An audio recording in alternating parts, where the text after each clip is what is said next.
Hello friends, we were discussing in chapter number 15 economic development. Earlier we had seen 4 parts. It is our fifth part. It's our video number 5 of this chapter. Friends, earlier we have seen many topics like what is economic development, how can we say that economic development is taking place in India. We had also seen difference between economic development and economic progress, features of developing economy and economic activity, non-economic activity. We also see that factors of production and distribution of factors of production. Friends, now we are going to see the methods of allotting resources. Whatever resources we have, जो भी resources हमारे पास में है या whatever resources have been made और produced, जो भी resources बनाए गए हैं, दो resources how to send to people, common people, वो लोगों तक कैसे पहुंचाए जाए. Friends, every country is trying to get economic development and faster economic development. Those countries follow two methods of allotting resources. Number one, market system, and number two, socialist system. Market system or socialist system. Friends, the first method, market system. We are going to see market system. Friends, USA, Japan and England. USA, Japan and England follows market system. This system is based on profit. Market system is based on profit. Market system जो है वो profit पे based होता है. Here, choices are available. Economic development is very fast in market system. Market system में economic development बहुत fast होता है. Friends, there is no interference of government in market system. Market system में government का किसी भी तरह कोई interference नहीं होता. So, market system is also known as free economy. Market system is also known as free economy. In market system, only capital is important. All things based on capital. हर वस्तु जाके पैसों पर डिपेंड हो जाती है. So market system is also known as capitalist system. Market system को हम capitalist system भी बोलते हैं. Friends, let us see the features of market system. Market system की कौन कौन से फीचर्स होते हैं? There are 6 feature of it. Market system के 6 फीचर हैं. Market system and socialist system. Market system and socialist system both are opposite to each other. दोनों एक दूसरे से अलग है, बिल्कुल अलग है. दोनों में बिल्कुल भी कॉमन थिंग कोई नहीं. Let us see features of market system. Friends, ownership of resources is individual और private. In market system ownership is individual और प्राइवेट. मार्केट सिस्टम में जो मालकी होती है वो इंडिविजुअल होती है या प्राइवेट होती है. Second one, profit is at the centre of economic activities. whatever economic activity is done there, in that profit is at the center. Profit centre पर होता है, प्रॉफिट मेनली होता है. Consumers get opportunity of choice. कोई भी product, बहुत सारे products बनाते हैं, सब अलग अलग मालिक होते हैं. So that consumers get opportunity of choice. ग्राहकों को पसंद करने का मौका मिलता है. There is no interference of government. Government का कोई भी तरह का इंटरफेरेंस नहीं होता है. All things are in the hands of individuals और private. Next one, distribution of resources is based on profit. कोई भी रिसोर्सेज का जो डिस्ट्रीब्यूशन है वो सिर्फ प्रॉफिट पे डिपेंड करता है कि कितना प्रॉफिट होगा, उस पर डिपेंड करता है. Next thing, Economic decisions are taken keeping price mechanism in mind.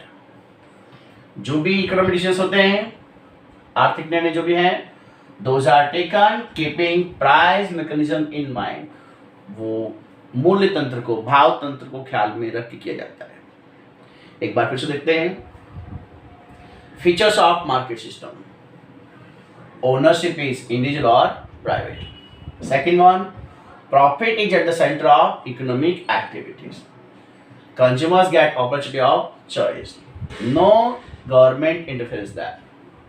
Distribution of resources is based on profit. Economic decisions are taken keeping price mechanism in mind. These are features of market system. Friends, what are the benefits of market system? Market system के benefits क्या है? Let us see. In market system, economic freedom of individual is protected. हर व्यक्ति की आर्थिक आज़ादी सुरक्षित होती है. Government will not decide the economic decisions. Here the economic freedom of individual is protected. Second one friends, resources of production are utilised to greatest extent. जो भी अवेलेबल रिसोर्सेज हैं, दोज आर यूटिलाइज, उनका उपयोग होता है to greatest extent on and efficiency. उनकी बहुत सारी कार्यक्षमता होती है. जो भी मशीनरीज होती हैं, मशीनरीज को बहुत ज़्यादा यूज़ किया जाता है. जब तक वो मशीनरीज एकदम से काम करना बंद ना कर दे, तब तक मशीनरीज का उपयोग होता है. फ्रेंड्स, एविडेंट प्रोडक्शन में बी डन. एविडेंट प्रोडक्शन में be done. Here all one know that however and whatever they will work, जितना वो लोग काम करेंगे, in turn they will get maximum amount, उतना उनको पैसा मिलेगा. जितना ज़्यादा काम करेंगे उतना ज़्यादा उनको पैसा मिलेगा. और इस बात को जानते हैं वो लोग ज़्यादा काम करते हैं, so that evident production may be done. उत्पादन बहुत ज़्यादा हो सकता है. Friends, here in market system there is continuous competition. लगातार competition होती है. Due to competition, there is explorations, research. Exploration होता है, रिसर्च होती है, डिस्कवरीज होती है. So that due to explorations economic development becomes faster. लगातार उसमें इकोनॉमिक डेवलपमेंट होता रहता है, फास्ट होता रहता है. क्यों? क्योंकि नई नई खोज होती रहती है, मार्केट में नई वस्तु आती रहती है. नई वस्तु आने की वजह से लगातार इकोनॉमी मूव करती रहती है. किसमें? मार्केट सिस्टम में. Friends, next one, quality of things. Quality of things are improved because of competition. लगातार कॉम्पिटिशन रहती है तो वस्तुओं की गुणवत्ता बढ़ती है, क्वालिटी उनकी अच्छी होती है. एक बार फिर से देखते हैं हमने. Economic freedom of individual is protected. Second one, resources of production are utilised to greatest extent and efficiency. Third one, evident production में भी डन. उत्पादन बहुत सारा हो सकता है. Due to explorations economic development becomes faster and quality of things improved because of competition. आगे हम देखते हैं कि लिमिटेशंस क्या है. मार्केट सिस्टम के हमने फीचर्स देखे, उसके बाद हमने बेनिफिट्स देखे. अब हम देखते हैं कि मार्केट सिस्टम के लिमिटेशंस क्या हैं. Let us see friends, what are the benefit limitations of market system. Okay friends, let us see the limitations of market system. Earlier we having seen features of market system and benefits of market system. Now we are going to see limitations of market system. Friends, here in features we have seen the ownership is in nature. Profit is at the center. Consumers have opportunity of choice. There is no interference of government. Allocation of resources, rotation of resources is based on profit, and economic decisions are taken while keeping price mechanism in mind. That we have seen in features of market system. In benefits, we have seen that the economic freedom is protected. Economic freedom of ones is protected. We also saw that the factors of production are used to greatest extent. Evident production may be done. Due to new expressions, the economy move faster. and quality of things are improved due to competition there. Now in the limitations, friends, the first one, as profit is at the center, as profit is at the center, profit center होता है, only luxurious commodities are produced or manufactured. जिस वस्तु में ज्यादा फायदा होता है, ज्यादा प्रॉफिट होता है, only those things are produced and basic requirements is neglected. और जो बेसिक रिक्वायरमेंट्स है उसको नेग्लेक्ट किया जाता है और रिड्यूस्ड, उसको इंपॉर्टेंस नहीं दिया जाता है. Is that clear friends? फिर लिखते हैं as profit is at the centre, मुनाफा या फायदा मेन सेंटर पर होता है, only luxurious commodities are produced. सिर्फ जो लग्जरियस वस्तुएं हैं वही प्रोड्यूस होती हैं, बेसिक रिक्वायरमेंट को नेग्लेक्ट करते हैं, रिड्यूस करते हैं, उनको नहीं उत्पादन करते हैं. Next one friends, because of lack of policy, as we have seen earlier, हमने देखा पहले, there is no role of government, no interference of government, so that is because of lack of policy related to role of state. यहां पर government का कोई role होता नहीं है. नेचुरल रिसोर्सेस आर वेस्टेड, जो भी नेचुरल रिसोर्स होते हैं उनका वेस्ट होता है, उनको बिगाड़ा जाता है. Okay, next one friends, due to lack of knowledge and ignorance about the market, consumers are exploited. What that? Due to lack of knowledge and ignorance about the market. Market में जब consumers को knowledge नहीं होता है या कभी कभी वो लोग जानबूझ के इग्नोर कर देते हैं, तो उनको एक्सप्लॉइटेशन होता है, उनका शोषण होता है, उनको लूट लिया जाता है.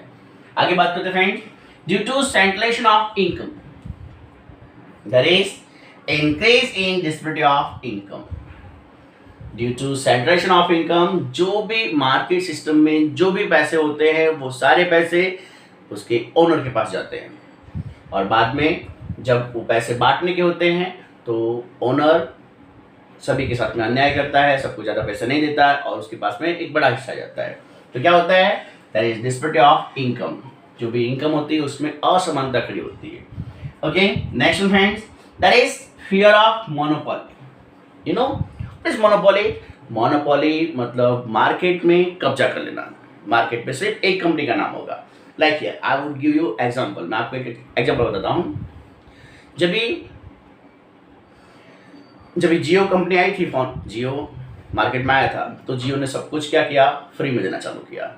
कॉलिंग फ्री, डेटा फ्री, ये फ्री, वो फ्री, सब कुछ फ्री देना चालू किया. फिर क्या हुआ फ्रेंड्स, सारे के सारे जो मोबाइल यूजर्स थे वो लोगों ने दूसरी कंपनियों को छोड़ना चालू किया और वो लोगों ने अपने फ़ोन जियो में कन्वर्ट किए. अब जब जियो के पास में बहुत सारे कस्टमर्स हो गए, तो क्या किया, जियो ने अपने प्राइजेस बढ़ाना चालू कर दिया, अपने रेट्स बढ़ाना चालू कर दिया.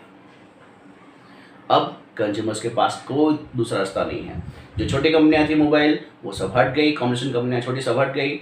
Uninor, Telenor, Tata Docomo, Vodafone, ये सारी कंपनियां इस मार्केट में से, इंडियन मार्केट में से लापता हो गई. और क्या हुआ, और जियो का मार्केट पर मोनोपोली हो गया, एकाधिकार हो गया. उसके अलावा कोई कंपनी अब उसकी कॉम्पिटिशन में नहीं रहती और जियो ने अपने प्राइजेस बढ़ाना चालू कर दिया. इस तरह से क्या होता है कि मार्केट में मोनोपोली होने की वजह से, जब मार्केट में मोनोपोली होती है तो कंज्यूमर्स को लॉस होता है, कंज्यूमर्स का नुकसान होता है. Okay friends, economic instability, market में हमेशा आर्थिक तौर पे स्टेबिलिटी नहीं होती. कभी भी मार्केट में कुछ भी हो सकता है, किसी को प्रॉफिट होता है, बहुत सारा नुकसान भी हो सकता है, कुछ भी हो सकता है. एंड एक्सप्लॉइटेशन ऑफ लेबर्स, और लेबर्स का इसमें एक्सप्लॉइटेशन होने के चांसेस होते हैं. ज़्यादातर लेबर्स का एक्सप्लॉइटेशन होता है. फ्रेंड्स, कैसे होता है? क्योंकि मैंने क्या बताया, due to centralisation of income का सेंट्रलाइजेशन होता है. इनकम सिर्फ एक इंसान के पास जाती है, सारे पैसे एक इंसान के पास जाते हैं, वो बंटवारा करने में प्रॉब्लम करता है. इसलिए क्या होता है, लेबर्स का एक्सप्लॉइटेशन होता है. लेट मी क्लियर फ्रेंड्स, एक बार फिर से देखते हैं अपने लिमिटेशंस में. As profit is at the centre, only luxurious commodities are produced. जो लग्जरियस वस्तुएं होती हैं सिर्फ वही बनाई जाती हैं, and basic requirements is neglected और reduced. Second one friends, because of lack of policy related to role of state. इसमें गवर्नमेंट का कोई रोल नहीं होता है, इसके हिसाब से क्या होता है, नेचुरल रिसोर्सेज आर वेस्टेड, कुदरती संसाधन बिगाड़े जाते हैं due to lack of knowledge and ignorance about market, consumers are exploited. Market में कंज्यूमर्स को पता नहीं होता, कभी कभी जानबूझ के वो लोग लागू करते हैं और इस तरह से क्या होता है, कंज्यूमर्स लूटे जाते हैं। Friend, due to centralisation of income, अब इनकम सेंट्रलाइज है, एक जन के पास जाती है, then disparity of income arise there. And last one, that is fear of monopoly, economic instability and exploitation of labour. Friends, here we have seen in part 5 में हमने देखा the market system. In next part, in part 6, we will discuss the socialist system. Part 6 में हम बात करेंगे socialist system की. Socialist system is also known as communist system. Okay friends, thank you.